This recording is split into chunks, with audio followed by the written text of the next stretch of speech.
vocês, porque não iniciamos aqui com a placa ligada, mas vai dar tudo certo agora, amém? Vamos lá, nós estamos no mês de maio, o mês da família, e nós estamos já no finalzinho desta série de mensagens. Talvez você assistiu algumas, outras mensagens. O fato é que todas elas estão na internet. Semana passada nós não conseguimos gravar, como nós estamos fazendo agora, mas eu fiz um resumo da pregação e coloquei na internet para que quem não pôde estar presente pudesse assistir.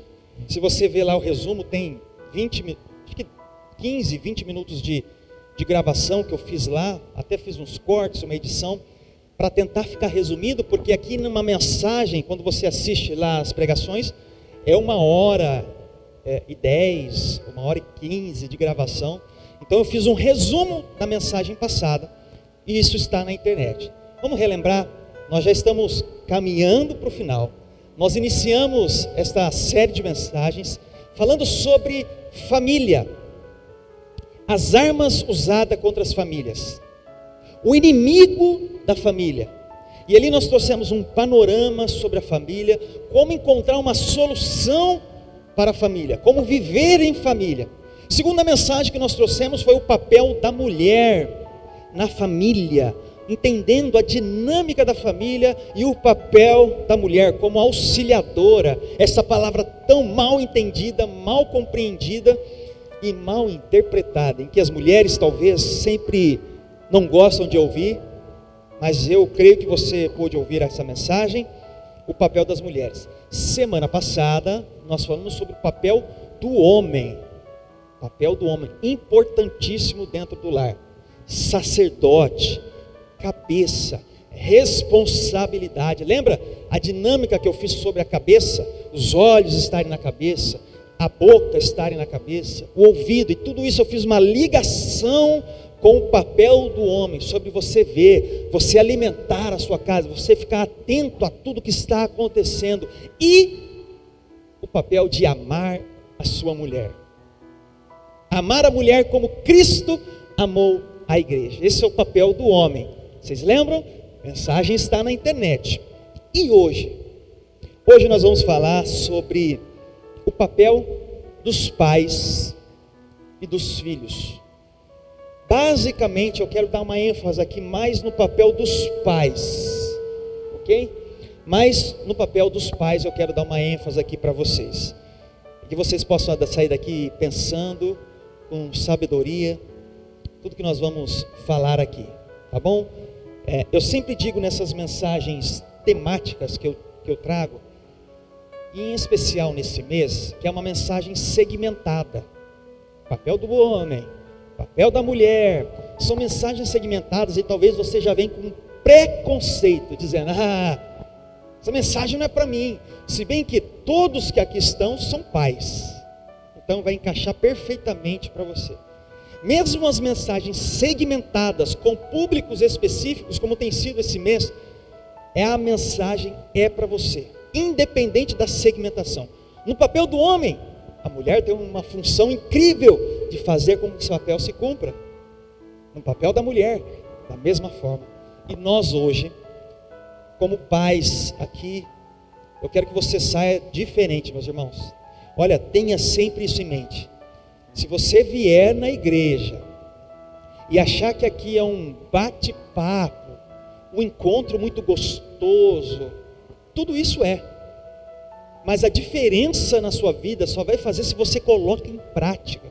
Se você ouve, anota, grava no coração, na mente, desce e começa a praticar.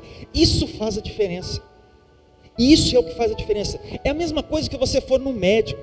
O médico dá a prescrição para você. Você precisa tomar tal remédio, tal antibiótico. Se você não tomar, vai continuar doente. A mesma coisa somos nós aqui. A palavra tem sido semeada. A diferença é na prática, na vivência no dia a dia. E tenha isso em mente, irmãos. Quando vocês quererem praticar essas mensagens, vocês vão ver grandes diferenças acontecendo. E grandes coisas também se levantando contra você. Pode ter certeza disso. Então hoje é uma passagem, uma pregação sobre pais e filhos, em especial para os pais. Eu já quero que você não fique com mimimi. Eu sempre vou dizer nessas mensagens aqui, não tem mimimi aqui, passação de cabeça, mão na cabeça. É a mensagem pregada, uma orientação dos céus para você, e que você pegue sem mimimi, porque guarde no coração e pratique. Essa é a diferença que vai fazer na sua vida como pai, como mãe, desses pequeninos que aqui estão, você como avô, que vai fazer a diferença. Então, o panorama dessas pregações que eu fiz, e hoje é esta mensagem que eu já disse para vocês. A grande verdade é que há uma grande dificuldade de ser pai, não é?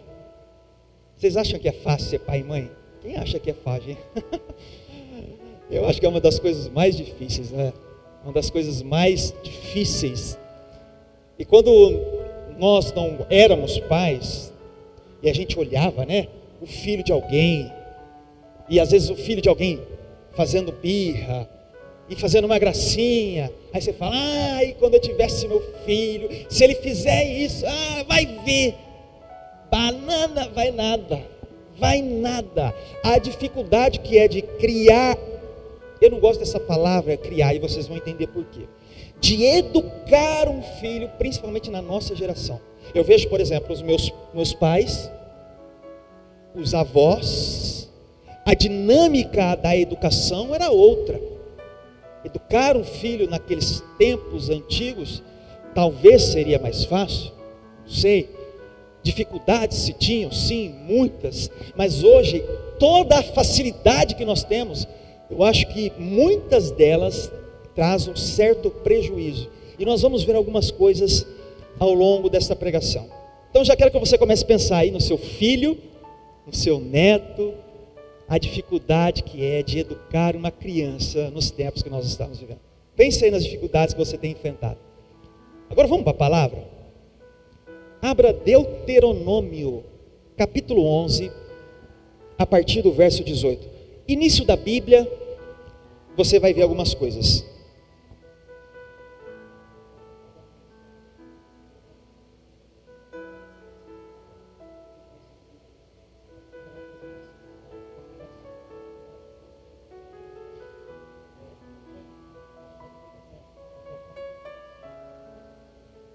Vamos lá?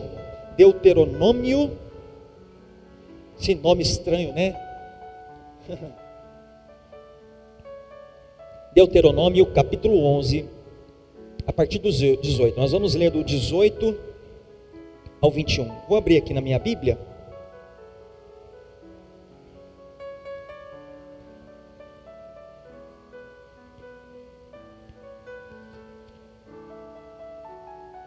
Deuteronômio 11, 18 ao 21. Diz assim, eu vou usar a versão NVI aqui, tá? Gravem estas minhas palavras no coração e na mente. Amarrem-nas como sinal nas mãos e prendam-nas nas testas.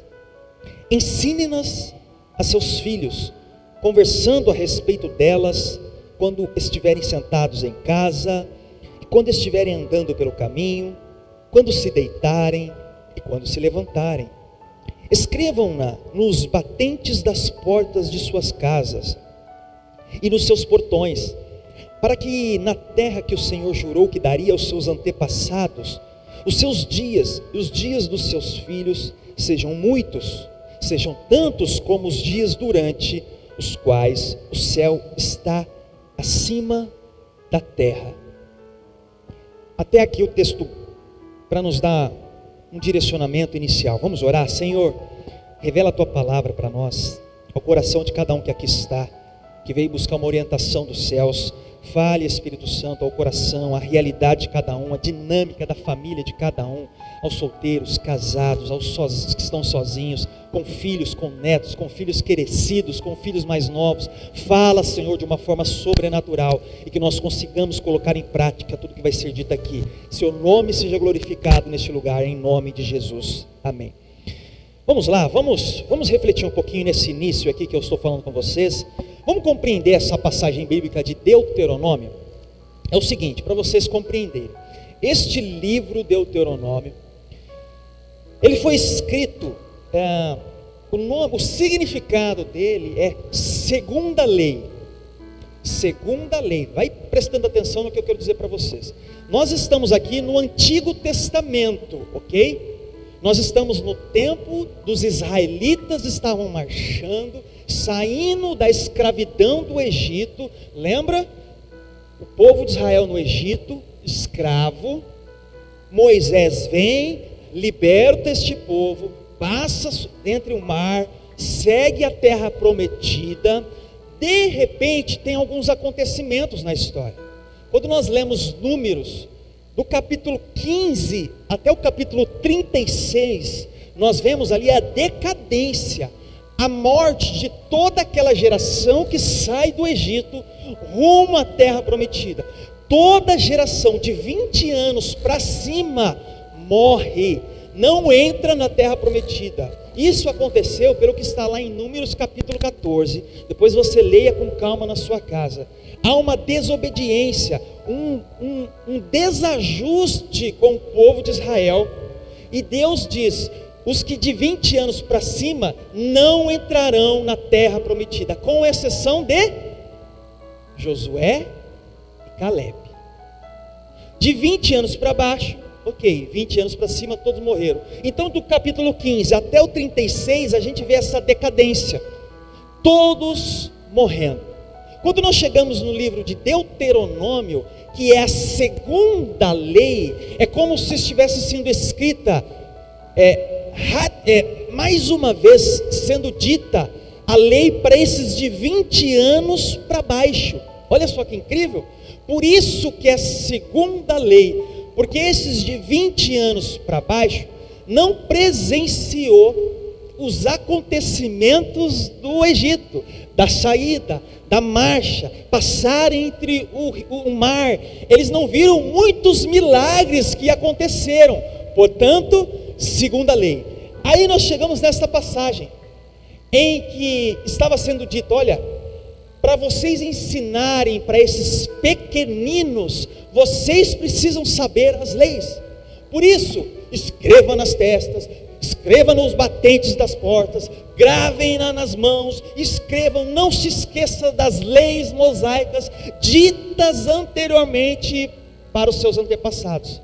Olha como é incrível você conhecer a Bíblia e a ligação que uma coisa faz com a outra. A geração morreu, pereceu no deserto, vem uma nova geração. Deuteronômio, segunda lei. Esta lei tinha que ser gravada no coração dos pequeninos, 20 anos para baixo, que não presenciou os milagres que o povo anterior morreu. Então essa segunda lei estava sendo dita: vocês precisam gravar elas, gravem, não se esqueçam.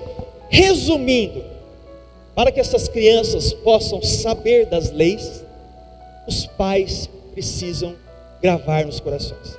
Então uma nova geração que iria passar para uma outra geração. Olha que incrível isso, irmãos. O que eu quero que vocês aprendam com tudo isso, esse início que eu estou dando para vocês? Nós só vamos conseguir fazer a diferença para esses pequeninos se nós fizermos a diferença. Nós exigimos tantas coisas que talvez eles façam, mas nós não movemos uma vírgula. E eu quero dizer aqui, principalmente nas coisas espirituais. Principalmente nas coisas espirituais. Vamos pensar com uma cabeça natural humana. Só poderia ser pai e mãe quem é maduro, não é? Uma criança não pode ser pai e mãe, concorda? Então só pode ser pai e mãe quem é maduro, quem está preparado fisicamente e teoricamente, emocionalmente. Era para ser assim, mas devido à exposição da sensualidade que está hoje, basta você abrir qualquer coisa, você vai ver uma exposição da sensualidade. Essas crianças, esses pequeninos que estão aqui, são expostos muito, muito mais à sensualidade do que a minha geração, do que a geração do meu pai, do que a geração dos meus avós. A sensualidade. E aí as coisas começam a se inverter. Crianças olhando para outras coisas que não deveriam, e sendo pais cada vez mais cedo. Ou seja, criança gerando criança. Já parou para pensar sobre isso? Criança gerando criança. A única coisa que uma criança nasce sabendo, você sabe o que é? Quem sabe a única coisa que uma criança nasce sabendo fazer? O quê? O que ela sabe quando ela nasce? Sai da barriga, o que ela faz? É a única coisa que faz, não é? Já nasce sabendo chorar, é a única coisa. Todo o resto, meus irmãos, todo o resto, ela vai aprender, preste atenção nisso, ela vai aprender todo o resto. Criança é como se fosse um pendrive, sabe o pendrive que nós colocamos? Um pendrive limpo, sem nada, colocamos ele no computador. A nossa função como pais é abastecer esse pendrive. Pensando nessa dinâmica, ela é como se fosse uma esponja seca, e de repente ela começa a absorver tudo o que ela está vendo e tudo o que ela está vivenciando. Preste atenção se os seus pequeninos não repetem tudo o que você faz, fala, as suas atitudes, se não é assim. Mesmo sem você inconscientemente falar, não, se não é assim. E aí a pergunta que nós estamos fazendo sobre crianças gerando crianças é: quem vai alimentar essas crianças? Quem tem alimentado os vossos filhos? E eu não estou dizendo de comida, arroz e feijão, não, porque eu sei que isso você está fazendo, mas é de educar, alimentar espiritualmente, colocar nos caminhos. Quem tem feito isso pelo seu filho? Quem tem feito isso? Sabe de quem que é o papel de educar uma criança? Não é da escola, não é do Bolsonaro, do Dória, do governo, do Edinho, não é do avô, não é da igreja, da escola bíblica, do ministério infantil, não é. Sabe de quem que é o papel de educar uma criança? É dos pais. É dos pais. É dos pais. Porque educar criança é diferente de criar uma criança. Criar é como se fosse criar um bicho. Eu vou lá e compro a raçãozinha, compro uma roupinha, levo para o pet para tomar um banho, e vida que segue. Não é. Educar dá trabalho. É sentar, é brincar, é disciplinar, é mostrar o caminho, é dizer não, é dizer sim, é trazer para a igreja, é mostrar no caminho. E nós vamos ver algumas coisas como isso. Só que nós estamos vivendo num ativismo tão grande, nós estamos envolvidos com tantas coisas, meus irmãos. Olha a sua agenda, olha a sua agenda amanhã como que está. Olha a sua agenda na terça, na quarta. Olha se você já não está se descabelando só de pensar. Não, deixa eu não pensar não, porque a minha agenda é loucura. E aí nós temos tão pouco tempo para estar com os nossos filhos. Sabe o que acontece? O pouco tempo que nós estamos com ele, sabe o que acontece conosco, pais? Ficamos com dó. E aí vira uma bola de neve, porque tudo pode. Tudo pode, porque eu fico com dó do meu filho, e eu tento preencher este vazio do tempo, da qualidade de vida que era para eu ter como pai, como mãe com o meu filho, e eu preencho este vazio com presentes e com outras coisas, e aí ficamos com dó. Tudo pode. Olha que interessante, passa o vídeo 1, não sei se a Ellen deixou aí, o vídeo inicial. Olha que interessante esse vídeo, preste atenção nesse vídeo para vocês verem se talvez não é a realidade de muitos. Vê se não é a realidade da maioria de nós. E a gente vai se incluindo nisso, irmãos. Nós temos que pensar a palavra para nós, na aplicação da nossa vida, com os nossos netos, com os filhos, como eu estou vivendo, ao invés de pensar, porque o meu vizinho é assim, o que eu... Não, pense na sua vida. Olha que interessante isso. Essa dinâmica que eu estou querendo dizer para vocês sobre o papel dos pais. Esse é o tema, irmãos. Esse é o que eu quero que vocês pensem aqui. O ativismo, a movimentação, a agenda superlotada nossa. em que nós não temos tempo para os nossos filhos, e aí nós tentamos preencher com coisas, e aí neste preenchimento nós não conseguimos dizer não, não conseguimos educar, não conseguimos estar no caminho com eles, e nós vamos ver um pouquinho sobre isso. Olha o que diz a palavra de Deus, sobre talvez você pensar um pouquinho no que eu estou dizendo. Provérbios 29:15, e eu já quero dizer para você que eu sou contra violência, sou contra a violência, mas preste atenção no que a palavra de Deus diz. Provérbios 29:15 diz assim: a vara da correção dá sabedoria, preste atenção, mas a criança entregue a si mesma envergonha a sua mãe. Olha só, pega a varinha da correção, se não tiver a varinha da correção, pense o que você acha aí que seja a varinha da correção. Cada um sabe a dinâmica da varinha da correção com a sua família, com o filho, com o neto. Mas se você não usar a varinha da correção, seja ela qual for, vai envergonhar a sua mãe, o pai, o avô. É a palavra, irmãos. Mais um, Provérbios 13:24. Olha só, irmãos. Quem se nega a castigar seu filho, não o ama. Quem o ama, não hesita em discipliná-lo. Pega essa, irmão. Você precisa estar firme com seu filho. Ele precisa reconhecer você como um pai e como uma mãe, ou como uma avó, seja você qual a função que você tem com esta criança. Olha que interessante, Provérbios 23:13. Não evite disciplinar a criança. Se você a castigar com a vara, ela não morrerá. Olha só isso. Você que talvez tem um pouco de dificuldade de entender isso, a vara para você, seja ela qual for. Talvez um olhar para você é a vara para uma criança, sabia disso? Talvez um olhar seja a vara para uma criança, já corta o coração, ela já entende a mensagem. Talvez a vara aqui seja a varinha mesmo. Lembra das varinhas? A goiabeira. Talvez seja isso para alguns. Provérbios 22:15. A insensatez está ligada ao coração da criança, mas a vara da disciplina a livrará dela. Olha que interessante isso. A vara da disciplina, como eu estou dizendo, a vara para você pode ser a dinâmica que for para você, vai livrar esses pequeninos da insensatez que está ligada ao coração dela. Olha que interessante isso. Que incrível isso, meus irmãos.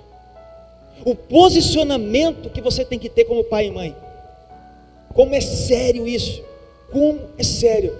Agora a pergunta que nós temos que fazer é o seguinte: se nós não estamos tendo este posicionamento bíblico, se nós não estamos fazendo isso, os filhos nossos irão aprender com vocês, ou com a internet, ou com os amigos, ou com o mundo aí fora.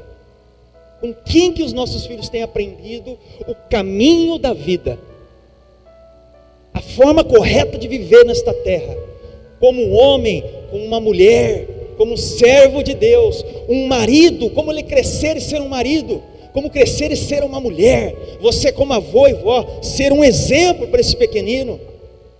Será que essas crianças estão aprendendo conosco, irmãos? Isso é muito sério. Olha a função e o peso que nós temos na vida desses pequeninos.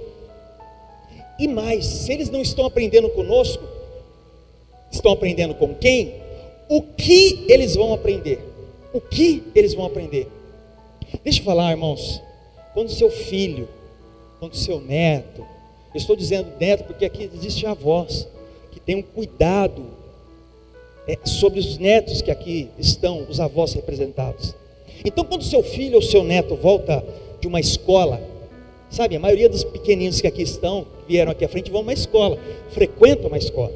Então quando eles vão numa escola e eles voltam muito mais do que com um uniforme sujo. Você sabia disso?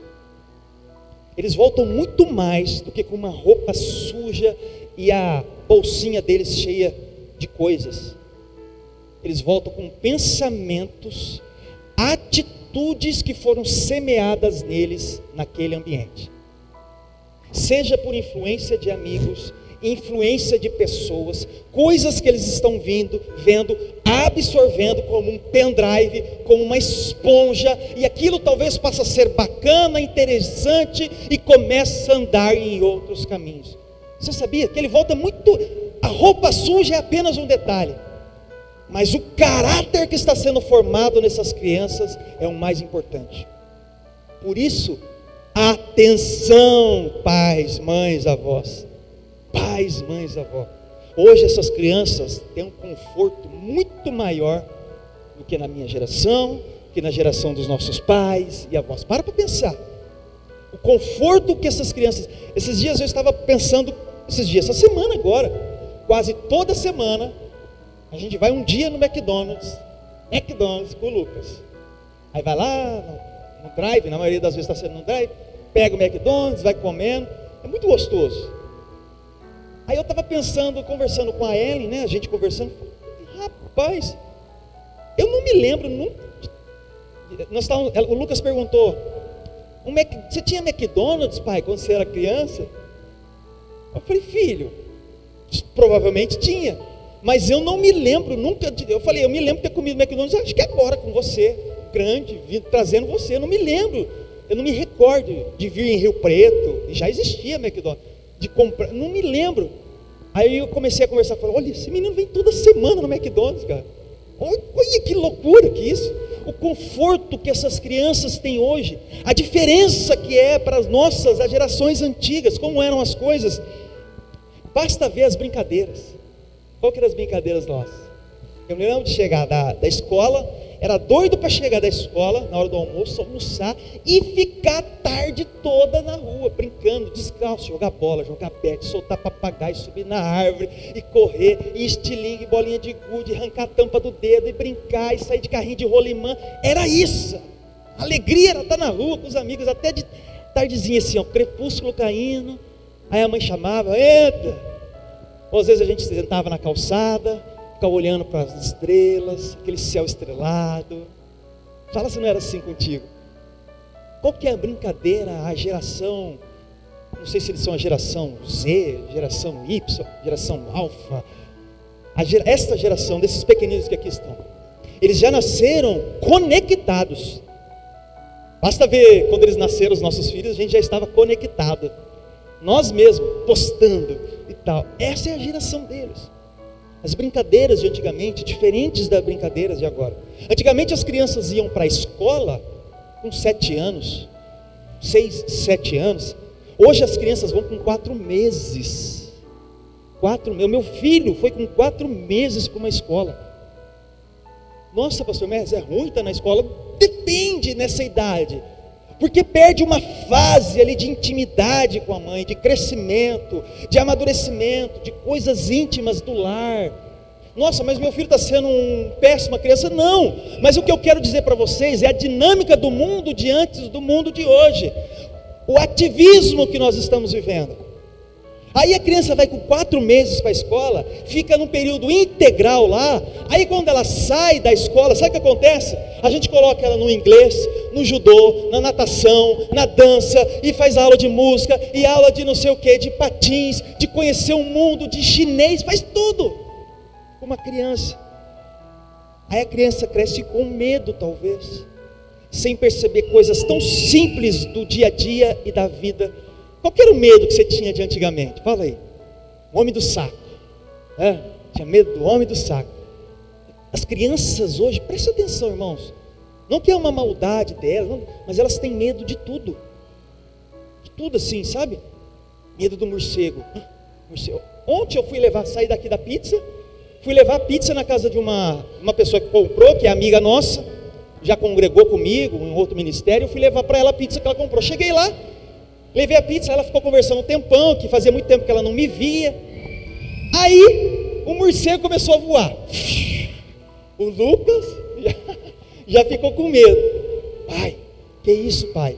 É um morcego e tal, morrendo de medo. As crianças hoje têm medo de tudo. Medo de tudo. Diante disso, meus irmãos, eu queria fazer uma reflexão com vocês em alguns pontos, e eu gostaria que você pensasse em cada ponto no que eu vou dizer.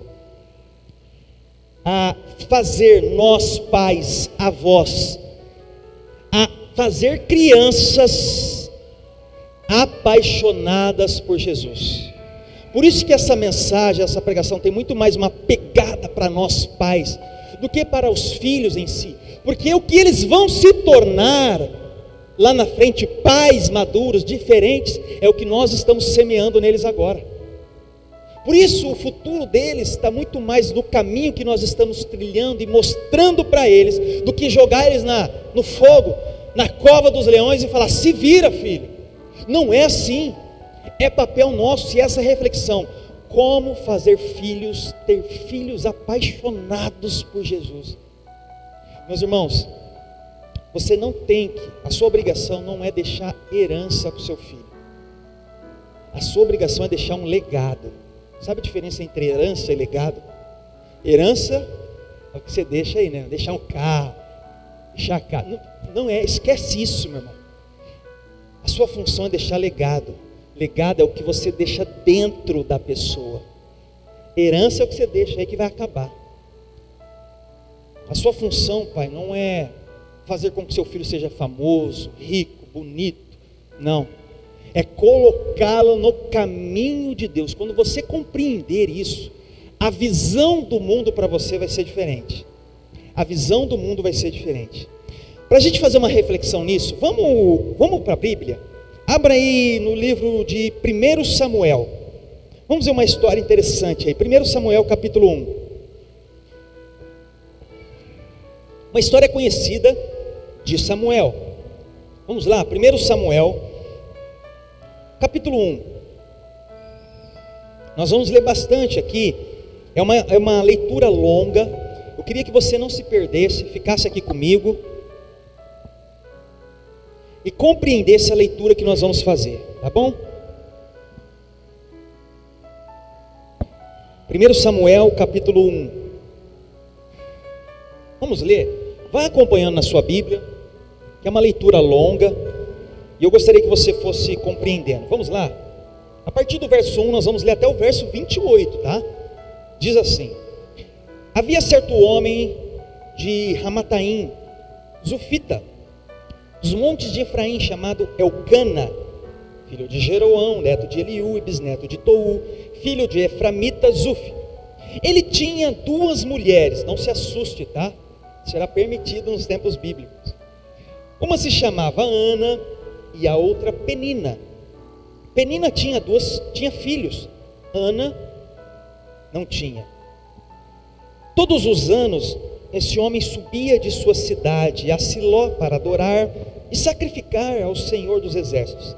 Lá, Ofni e Finéias, os 2 filhos de Eli, eram sacerdotes do Senhor.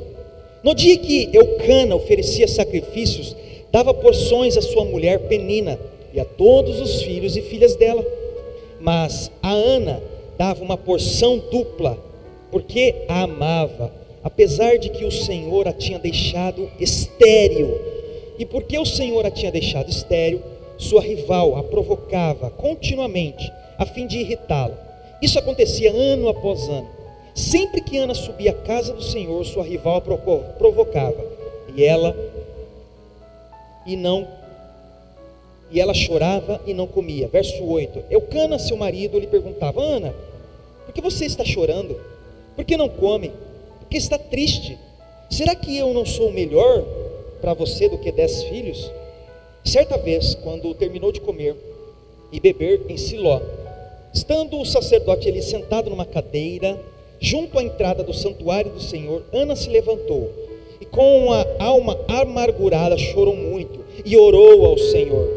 Fez um voto dizendo: o Senhor dos Exércitos, se tu deres atenção à humilhação de tua serva, te lembrares de mim e não te esqueceres de tua serva, mas lhe deres um filho, Então eu dedicarei ao Senhor por todos os dias de sua vida, e o seu cabelo e a sua barba nunca serão cortados. Enquanto ela continuava a orar diante do Senhor, Eli observava sua boca, como Ana orava silenciosamente. Seus lábios se mexiam, mas não se ouvia sua voz. Então Eli perguntou que ela estivesse embriagada. Ele disse: até quando você continuará embriagada?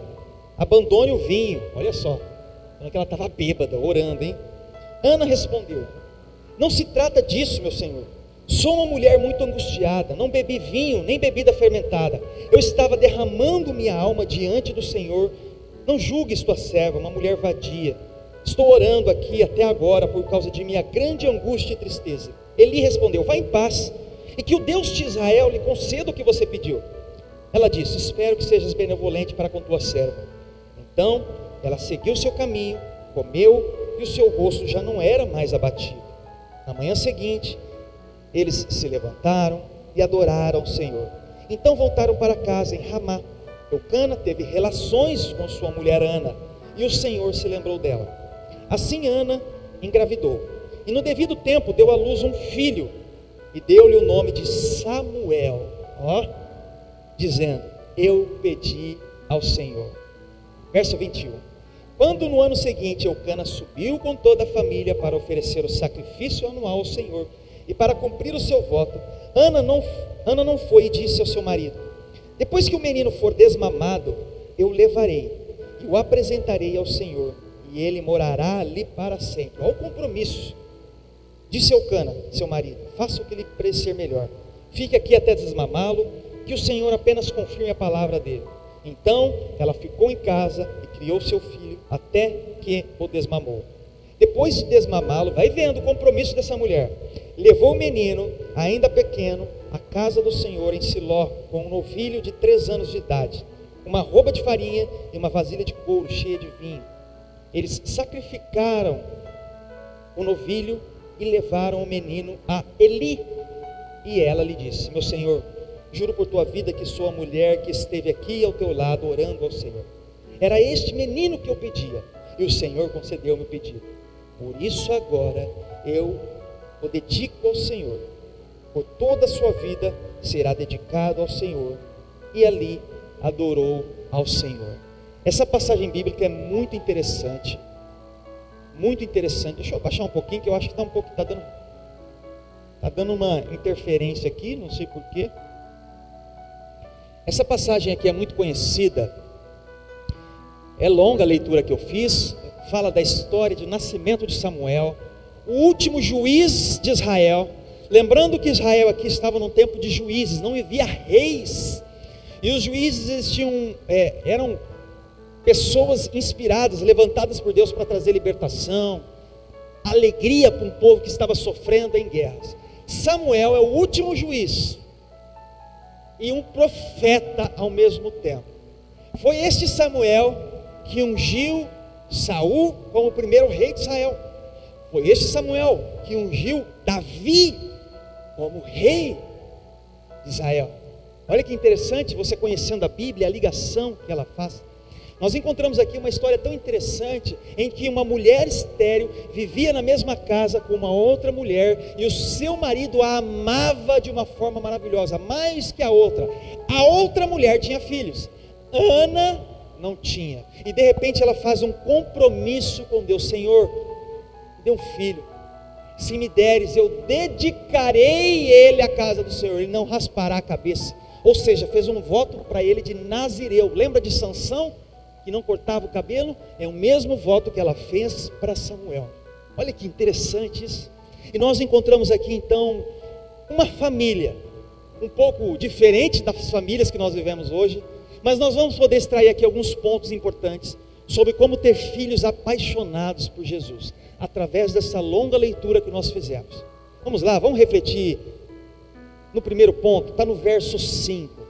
Preste atenção no que está no verso 5, e é o primeiro ponto que nós vamos ver. Mas a Ana dava uma porção dupla, porque a amava. Grifa isso na sua Bíblia, porque a amava, mesmo que o Senhor a houvesse deixado estéril. Capítulo 1, verso 5 de 1 Samuel. Sabe o primeiro ponto que eu quero que você pense? Como ter filhos apaixonados por Jesus? É o seguinte, irmãos: casamentos bem estruturados geram profetas de Deus. Nossa, pastor, como assim? Da onde você está tirando? O que você fez? Da onde você tira isso? Desta reflexão aqui, que nós encontramos uma família tão diferente, mas um homem que amava aquela mulher de uma forma mais que a outra, dava uma porção dobrada, porque ele amava Ana. Olha que interessante. E este amor desta família, deste casal, de Eucana o pai, de Ana a mãe, e este amor de chegar a dar um ponto de porção dobrada, gerasse filhos adoradores ao Senhor. Deixa eu fazer uma pergunta: como que está o seu lar? Como que é o seu lar?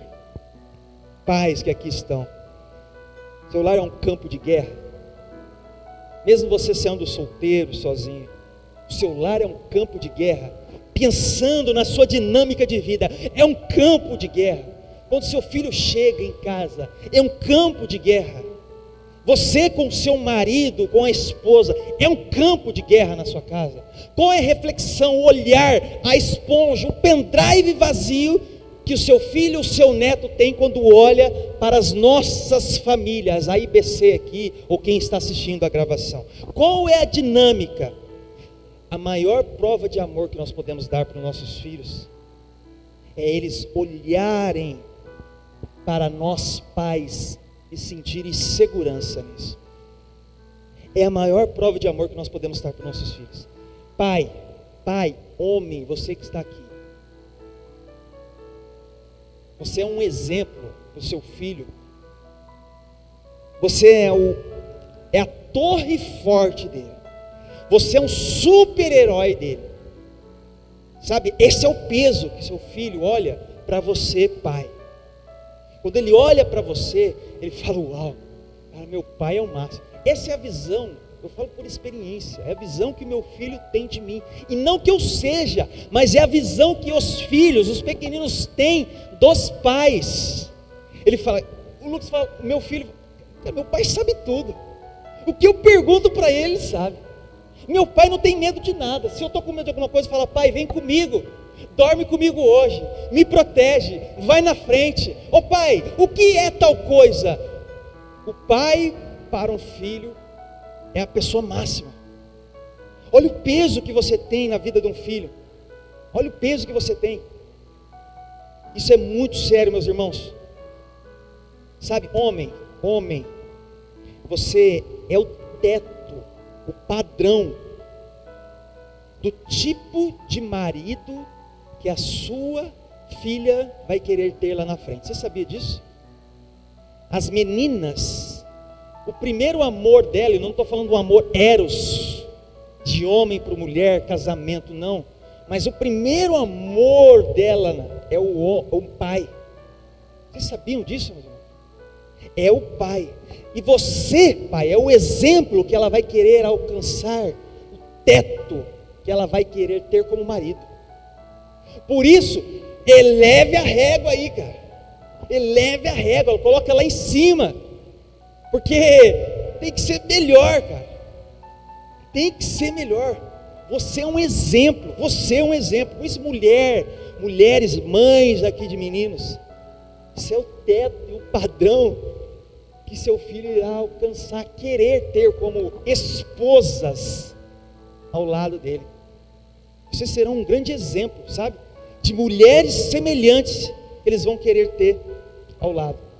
Por isso que eu estou querendo dizer para vocês, casamentos, famílias estruturadas, seja você solteiro, geram profetas, geram homens, mulheres, crianças estruturadas em um caminho. E isso é muito sério. Segunda coisa que eu quero que vocês pensem está em Provérbios, muito conhecido, capítulo 22, verso 6. Eu vou ler não na versão NVI que vai estar sendo projetada, mas na Almeida corrigida, que é a melhor que eu quero que tenha aqui. Provérbios 22, 6, super conhecido, como que é? Educa a criança, ou ensine a criança no caminho em que se deve andar. E quando ela for velha, quando ela envelhecer, não se desviará dele. Olha que provérbios maravilhoso. Sabe a segunda coisa que eu quero que você pense? Sobre como ter filhos apaixonados por Jesus, diferentes nesta terra. Nós precisamos ter pais que ensinam no caminho. No caminho, meus irmãos. Essa palavrinha aí é tão interessante. Esse detalhe aí de no caminho faz toda a diferença. Nós precisamos de pais que ensinam no caminho. Não, filho, faça aí tal coisa. Faz, é no caminho. Nós precisamos ensinar a ser apaixonado. Como pastor? Como ensinar? Viva isso. Sabe como você vai ensinar, mostrar seu filho a ser apaixonado por uma leitura da palavra? Leia ela. Sabe como você vai mostrar e querer ser seu filho seja apaixonado em estar na igreja, participando dos ministérios? Viva isso. Traga ele na igreja. Sabe quando você vai ensinar seu filho a ser apaixonado por oração, apaixonado por servir, enfiar a mão no bolso, ajudar, servir aos pobres, aos necessitados? Viva! É com testemunho, irmãos, que nós conseguimos ensinar. Não adianta blá blá blá.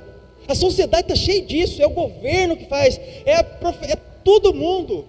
O que eles menos precisam na vida deles é blá blá blá. É pessoas no caminho, pais que ensinam no caminho. Filho, tamo junto, cara. Tamo junto. O que é ser cristão? Se você não sabe, filho, eu vou aprender, nós vamos caminhar junto. Como ser um marido diferente? Filho, é assim que ama a sua mãe, e você deve amar a sua mulher.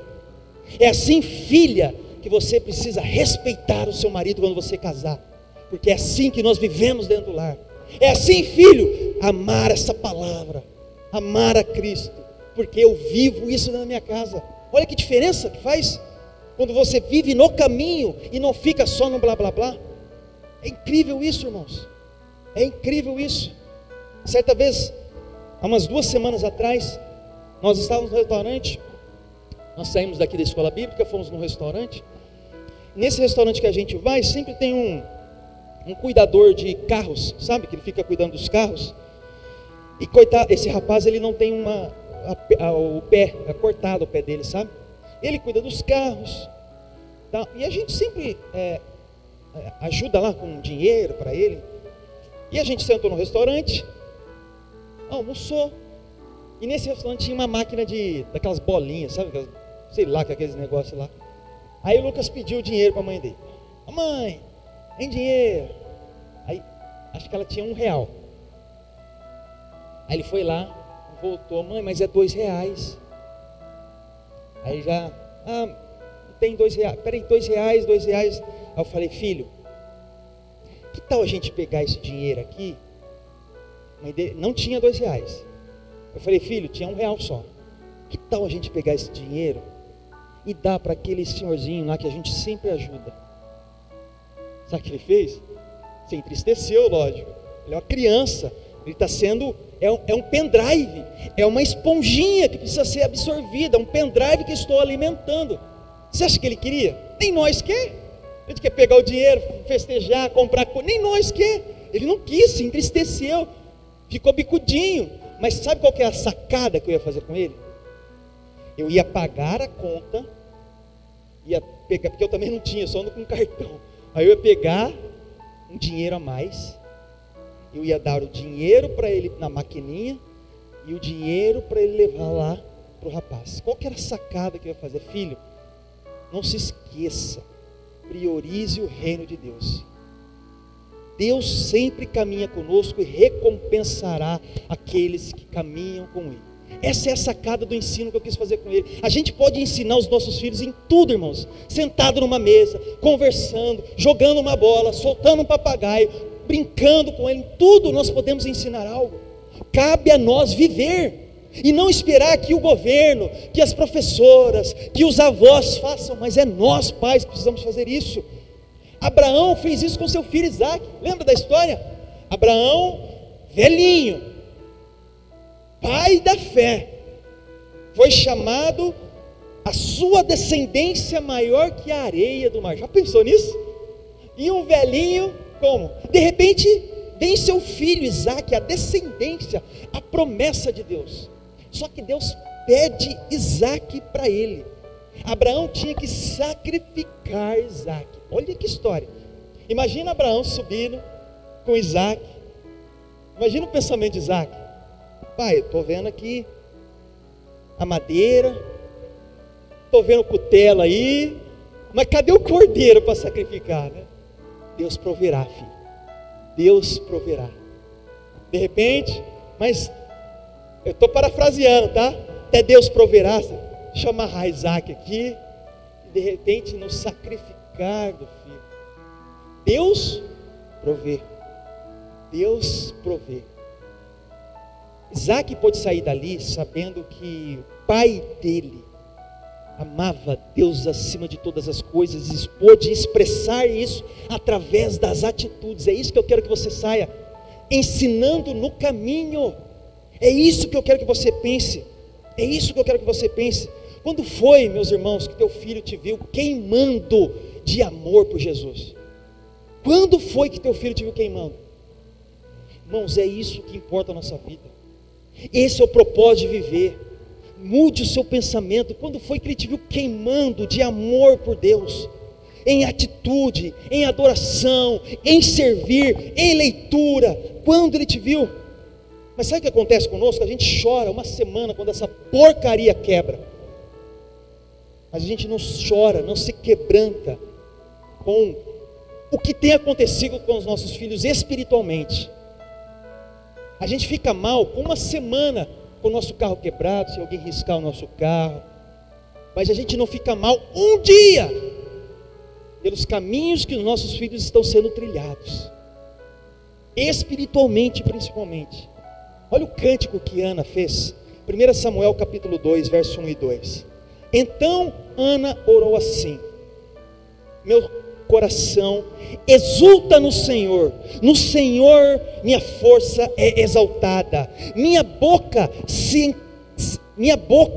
exalta sobre os meus inimigos, pois me alegro em tua libertação. Não há ninguém santo como o Senhor, não há outro além de ti, não há rocha alguma como o nosso Deus. Esse cântico estava saindo quando ela deixa o filho dela. Quando ela deixa o filho dela. Nossos filhos precisam ver nós queimando de amor, irmãos. Queimando de amor por Deus. Queimando de amor por Deus. Terceira coisa, 1 Samuel capítulo 1, verso 28 apenas. Verso 28 diz assim: por isso agora eu dedico ao Senhor, por toda a sua vida será dedicado ao Senhor. E ali adorou o Senhor. Sabe a terceira coisa que eu quero que você pense é o seguinte: nós precisamos ser pais que devolvem filhos para o Senhor. Mais uma vez, pais que devolvem filhos para Deus. Os nossos filhos pertencem a Deus. Você sabia disso? Teu filho não é teu não, teu filho é de Deus. Devolva ele para o Senhor. Olha o que essa mulher faz, o compromisso que ela faz. Imagina uma mulher estéril, que não podia ter filhos. Nós não temos essa noção, porque uma mulher estéril naquela época era como se fosse uma mulher imprestável, não serve para nada. A função da mulher era ter filho, procriar, a continuação da família. Essa era a função da mulher naquela época. Então uma mulher estéril era uma pessoa imprestável, não servia, era um peso. Era um peso. Imagina a angústia dessa mulher, a própria palavra diz. E de repente ela tem um filho. E ela faz uma consagração: Deus, se esse filho vier, ele é teu. Eu vou entregar ele para ser um sacerdote. Sabe quantos anos Samuel tinha quando ele deixa de desmamar? Porque ela faz um compromisso, né? Amamentar, quando desmamar eu vou levar ele para o templo e ficar com o sacerdote Eli. Sabe quantos anos? 3 anos. Você teria coragem de pegar teu pequeno? Imagina, na mãozinha de Samuel, vamos Samuel, roupinha de sacerdote, imagina a roupinha de sacerdote dele, pequenininha.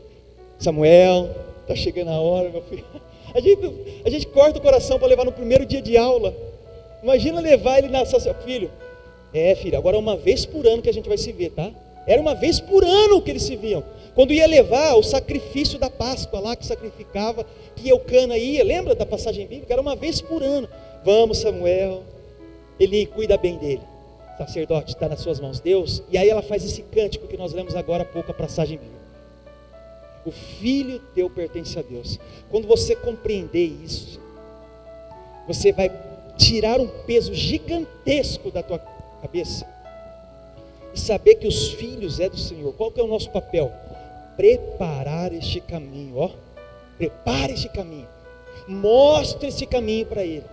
Esteja junto no caminho com ele e diz: Senhor, é teu. Os meus filhos é do Senhor. Para de, sabe? É do Senhor, meus irmãos. E você compreender isso, as coisas farão mais sentido para você. E o último ponto, quero falar para nós.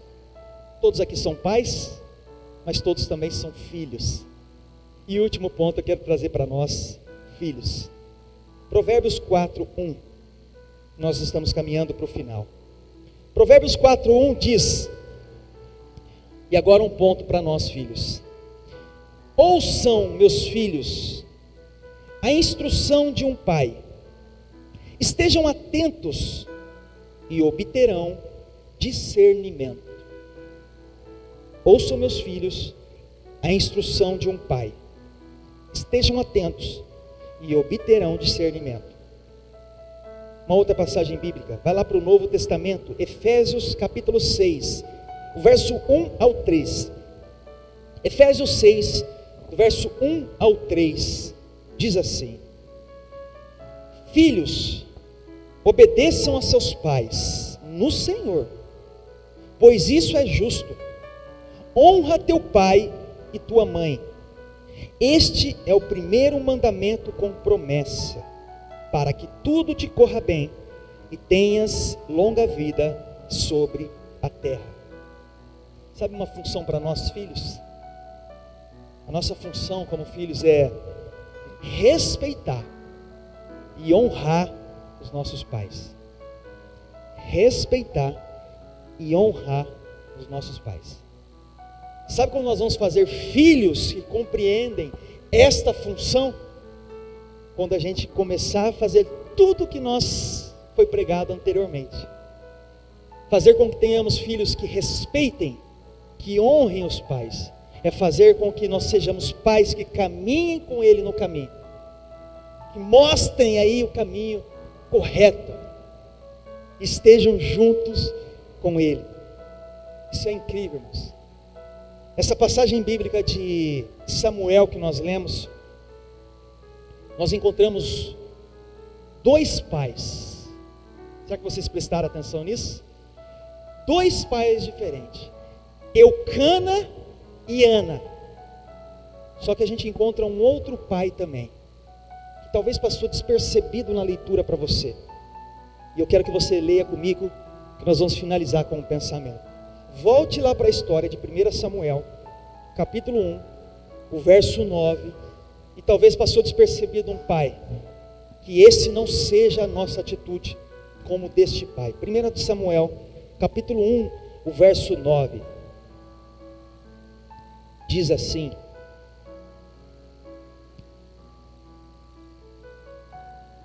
a história de Eucana e de Ana nós lemos até agora.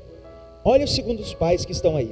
Certa vez, quando terminou de comer e beber em Siló, estando o sacerdote Eli sentado numa cadeira, junto à entrada do santuário do Senhor, Ana se levantou.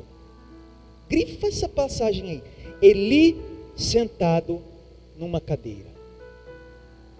Agora vai para o capítulo 4, verso 17 e 18, e olha que interessante o pensamento que nós vamos ter. Capítulo 4 de 1 Samuel, verso 17 e 18 diz assim: o mensageiro respondeu: Israel fugiu dos filisteus, e houve uma grande matança entre os soldados. Também os seus dois filhos, Ofni e Finéias, estão mortos.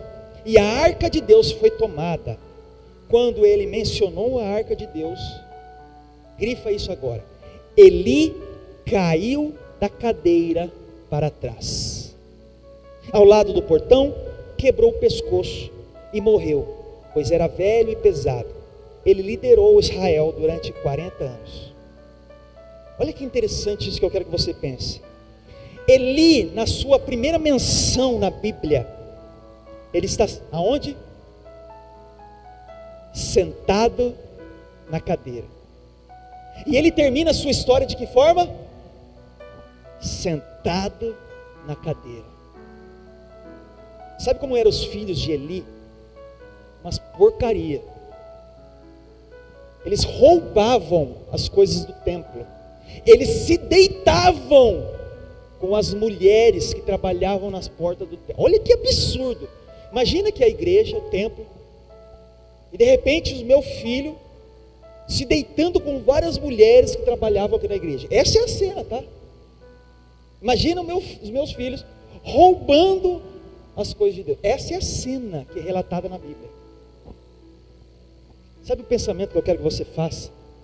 Eli aqui teve um fim trágico. Seus filhos morreram, Ofni e Finéias, e ele morreu. Sabe qual que é a atitude nossa? Nós temos que levantar das cadeiras. Levantarmos. Atitude como os pais. Não como aquele filme de brincadeira que eu passei no início, como um banana. Nós temos que ter posicionamento dentro dos lares.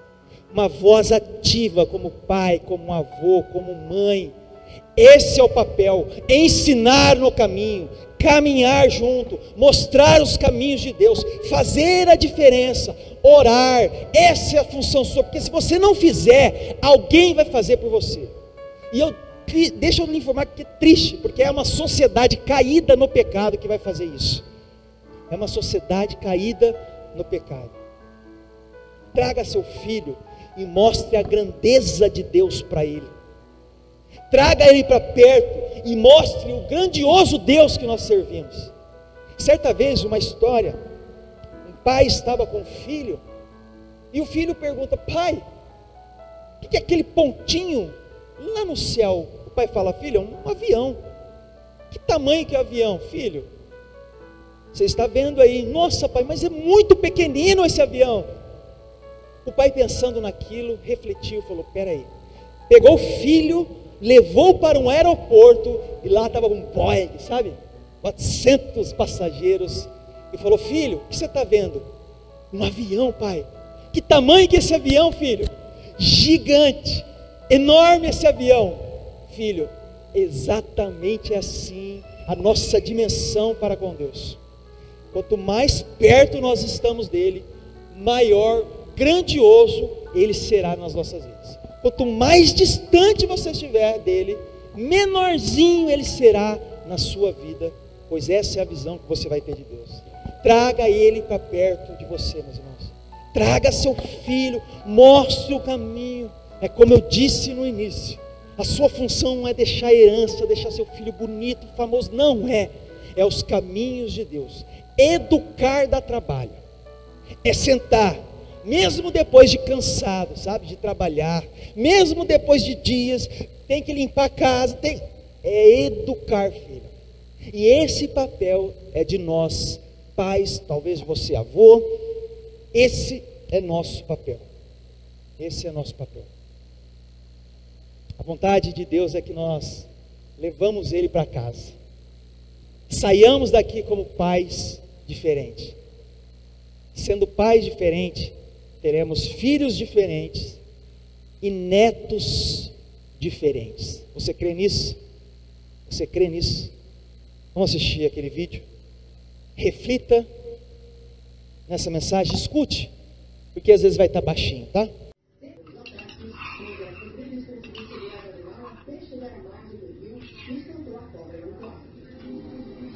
O que foi? Dá a impressão que é tipo uma vontade, né?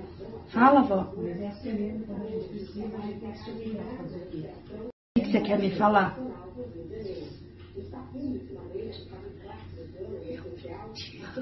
Eu te amo também, vó. Eu te amo também, tá bom? Não precisa chorar não, vó.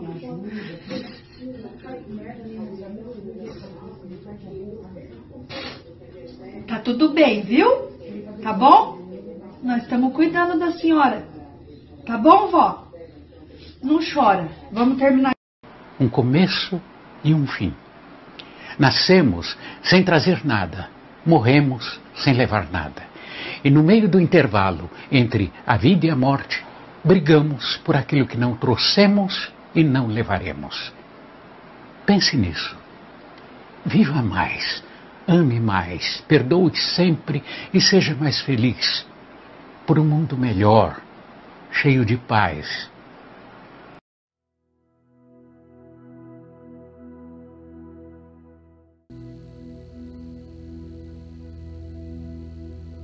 Você quer ter filhos diferentes?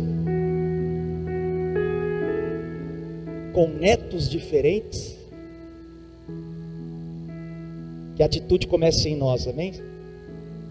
Essas crianças serão crianças diferentes se nós formos pais diferentes. Essa tem que ser a reflexão na sua vida, meu irmão. Essa tem que ser a reflexão. Nós teremos uma sociedade diferente se nós semearmos nessas crianças. Eu louvo a Deus pela sua vida, pai, mãe, avó. Traz seu filho nesses estudos que nós estamos fazendo aqui, nos cultos infantis. Você que senta com seus filhos, com seus netos, reflete na palavra. Essa função é nossa. É nossa essa função. Deus deu uma herança. Quem gosta de receber herança aqui? Todo mundo, né? Sabe, esses pequeninos, a Bíblia diz que é herança. Herança de Deus. Não é herança falha como a minha, não. De Deus. Vamos cuidar dessas heranças. Vamos ficar de pé. Vamos ficar de pé. Vamos orar.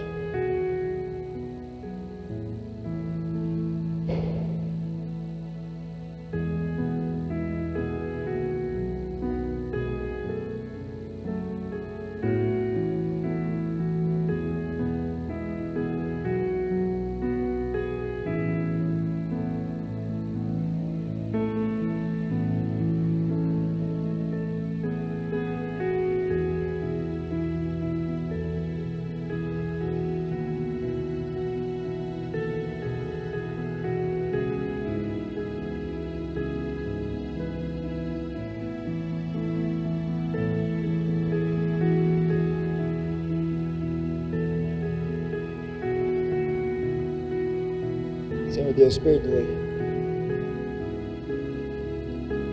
se temos sido pais falhos,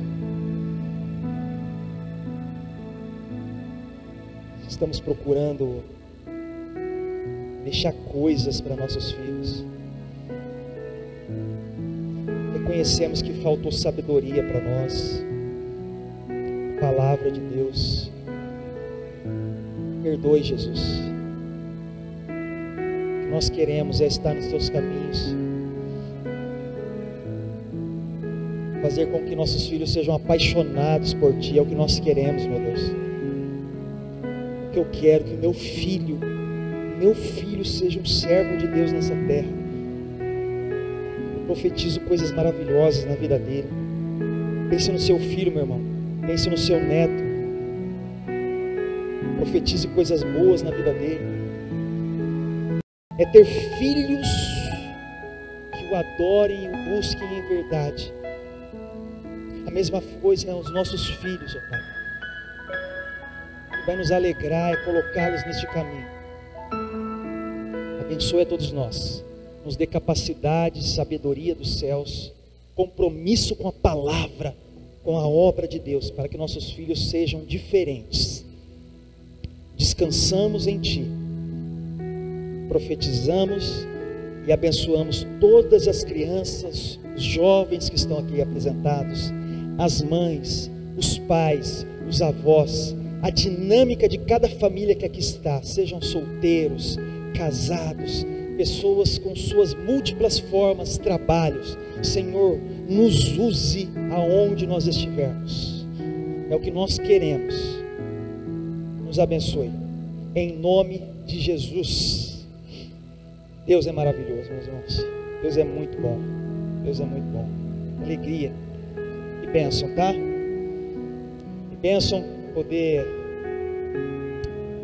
chegar ao final dessa mensagem e saber que Deus tem cumprido tudo que Ele tem colocado em nós, na nossa igreja, no meu coração.